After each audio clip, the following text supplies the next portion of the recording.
नमस्कार, जनपक्ष में आपका स्वागत है। मैं हूं प्रियदर्शन। दोस्तों, मंगलवार को यूपी के मुख्यमंत्री योगी आदित्यनाथ ने एक दिलचस्प बात कही।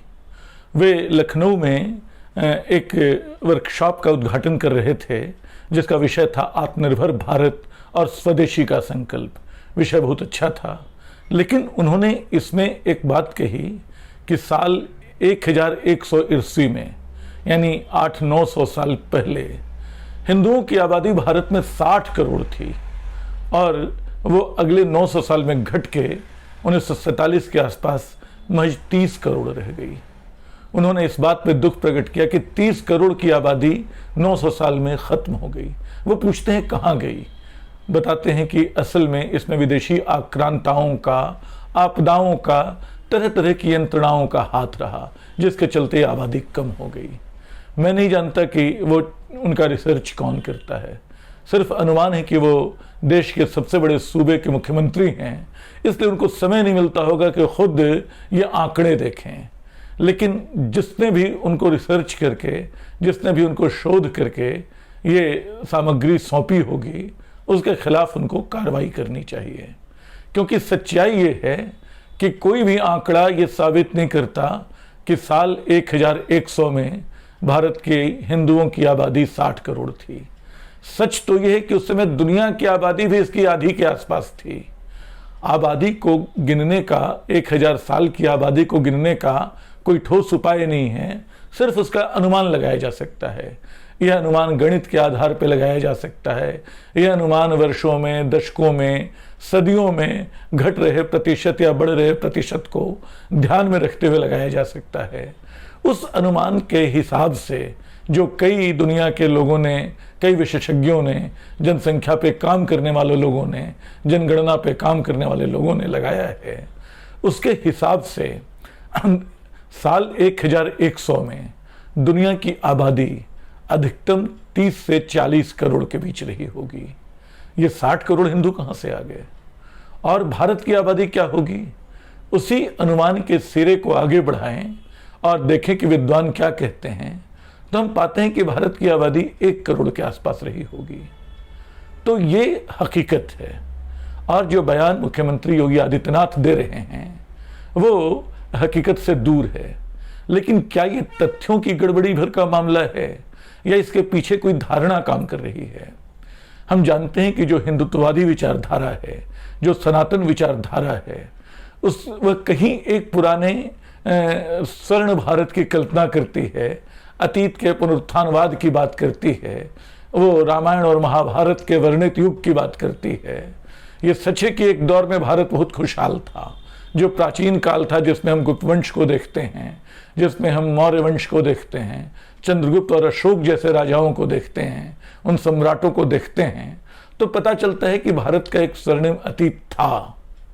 लेकिन इस अतीत से, इसकी ठोस सच्चाई से इस विचारधारा को मतलब नहीं है। उसकी कल्पना में एक पुराना एक आर्यावर्त है जिसके आगे पिछले 1000 साल बेमानी है। संकट यह है कि योगी आदित्यनाथ को ये 1000 साल का जो भ्रम खड़ा किया गया है उसी की याद दिलाई गई और उन्होंने वो सारा कुछ कह डाला जो तथ्यों के हिसाब से कहीं से ठीक नहीं है। सच्चाई क्या है? फिलहाल मैं आंकड़ों पे ज़्यादा नहीं जा रहा हूँ, सिर्फ मोटी मोटी 2-4 बातें बता दूँ कि भारत की आबादी लगातार बढ़ती रही, भारत का औद्योगिक विकास लगातार बढ़ता रहा। पहली सदी से लेकर 18वीं सदी तक दुनिया का 25% उत्पादन हिंदुस्तान में होता था। यूरोप में औद्योगिक क्रांति के बाद जो कुछ हुआ और ब्रिटिश शासकों ने भारत के उत्पादन तंत्र को जिस तरह तोड़ा, उसके बाद यहाँ उत्पादन गिरा। वरना बहुत लंबे समय तक भारत का जो उत्पादन था, दुनिया का 1/4 उत्पादन यहीं से होता था। भारत और चीन बहुत लंबे समय तक दुनिया की 2 सबसे बड़ी अर्थव्यवस्थाएं थीं। तो ये सच्चाई है। और आप ठीक से गूगल देखेंगे तो आप पाएंगे कि अकबर के समय 1600 ईस्वी के आसपास उसके खजाने में जितना टैक्स जाता था वो 200 साल बाद, कहते हैं डॉलर के हिसाब से 9 करोड़ डॉलर के आसपास था, जो 200 साल बाद अंग्रेजों को ब्रिटेन में मिल पाया था। तो भारत इस दौर में भी समृद्ध रहा था और भारत की आबादी भी ऐसी कोई घटी नहीं थी। ये सच है कि भारत में बड़े पैमाने पे धर्मांतरण हुआ और पूरे के पूरे जिसको मुस्लिम पीरियड इतिहासकार लोग बताते हैं, उस पीरियड में एक बहुत बड़ी मुस्लिम तादाद बनी। ये सच्चाई है, इस सच्चाई से मुंह नहीं मोड़ा जा सकता है। लेकिन एक दूसरी सच्चाई भी है। इस 1000 साल ने आज के हिंदुस्तान को गढ़ा। हम संस्कृति के, धर्म के, भाषा के, जो कुछ हमारे पास साधन संसाधन हैं, उन सब पर देखिए तो इन 1000 वर्षों की छाप है।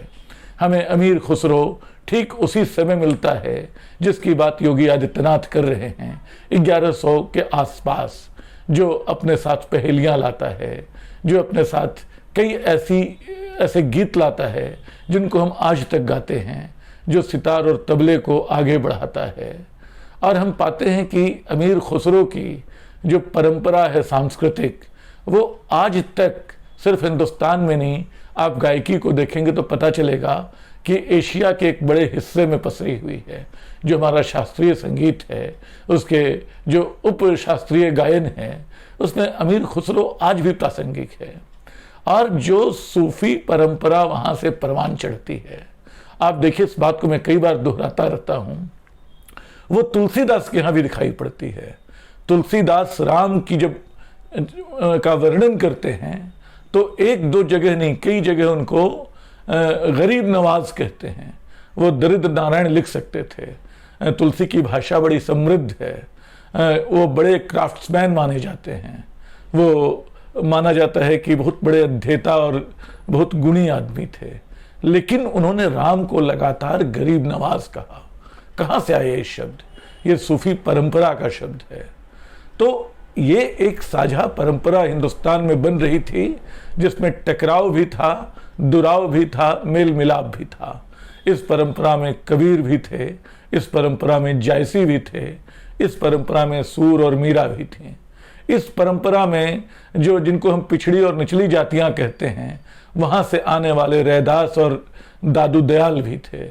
और वो तमाम लोग थे जो नए बन रहे शहरों में शहरीकरण की जो मध्यकाल में एक नई परंपरा शुरू हुई थी, उसका हिस्सा थे। और वो अपने आप में भारत का एक स्वर्ण युग था। आप उसको चाहें तो रामविलास शर्मा जो हैं, जाने माने साहित्य समीक्षक और आलोचक, बहुत बड़ा नाम है उनका। उन्होंने मध्यकाल के 3 टी की चर्चा की है, 3 शिखरों की। वो तुलसी को याद करते हैं, वो तानसेन को याद करते हैं, वो ताजमहल को याद करते हैं। ताजमहल, तुलसी और तानसेन जो हैं संगीत, स्थापत्य और साहित्य के 3 शिखर हैं। ऐसे शिखर और भी हमारे पास हैं। ये शिखर क्यों बन पाए, क्यों बचे रहे? हिंदुस्तान को जो बनाया वो बादशाहों की तलवारों ने नहीं बनाया, वो पीर फकीरों ने भी बनाया, वो दरगाहों ने भी बनाया, वो मंदिरों ने भी बनाया, सब मिलजुल कर। और इसमें बुरे दौर भी आए, इन्हीं में औरंगजेब भी आया। हालांकि कहते हैं कि औरंगजेब ने मंदिरों को भी चंदा दिया, लेकिन इल्ज़ाम उस पर है कि उसने बहुत सारे हिंदू मंदिरों को शायद तोड़ा भी, और ये भी कहा जाता है कि हिंदुओं पे जजिया कर भी उसने लगाया। तो इतिहास के पन्ने पलटने पे औरंगजेब एक क्रूर शासक के रूप में दिखाई पड़ता है। उसके पहले हिंदुस्तान की लूट भी हुई, ये भी सच है। लेकिन औरंगजेब का एक दूसरा सच ये है कि उसके बारे में कहते हैं कि बड़ा धार्मिक आदमी था, बड़ी सादगी से रहता था, अपनी टोपी खुद सिलता था, ये सारी बात कही जाती है। आज जो लोग औरंगजेब बन रहे हैं, औरंगजेब का जो एक गुनाह था, उसकी जो धार्मिक कट्टरता थी, उस धार्मिक कट्टरता ने उसको इतना बदनाम किया कि हिंदुस्तान में लोग उसका नाम लेने से हिचकते हैं।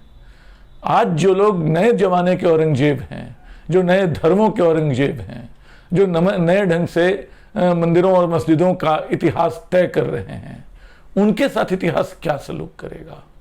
जहां तक इन 1000 वर्षों में हिंदू आबादी के घटने की पीड़ा है, ये सच है कि विदेशी आक्रांता यहाँ से काफ़ी कुछ ले गए, लेकिन वो 19वीं सदी के बाद की दास्तान है, जब अंग्रेज आए, जब उन्होंने यहाँ लूटपाट शुरू की। उसके पहले तो दुनिया भर का सामान हिंदुस्तान आता था, हिंदुस्तान से बाहर जाता था और हिंदुस्तान में पैसे आते थे, ये सारा कुछ चला करता था। तो योगी आदित्यनाथ जो इतिहास पढ़कर आ रहे हैं, जो पढ़ा रहे हैं, जो रिसर्च उनको मिला है, इस सब पे उन्हें पुनर्विचार करना चाहिए। देखना चाहिए कि जिस यूपी को वो चला रहे हैं उसमें बहुत सारी परंपराएं, बहुत सारी रवायतें साझा हैं। जो बोली हम बोलते हैं वो एक साझा बोली है। जो कपड़े हम पहनते हैं वो इन्हीं 1000 वर्षों की देन है। जो खाना हम खाते हैं, जो पकवान हम खाते हैं, वो इन्हीं वर्षों की देन है। इस साझा तहजीब को बचाए रखना बेहद ज़रूरी है।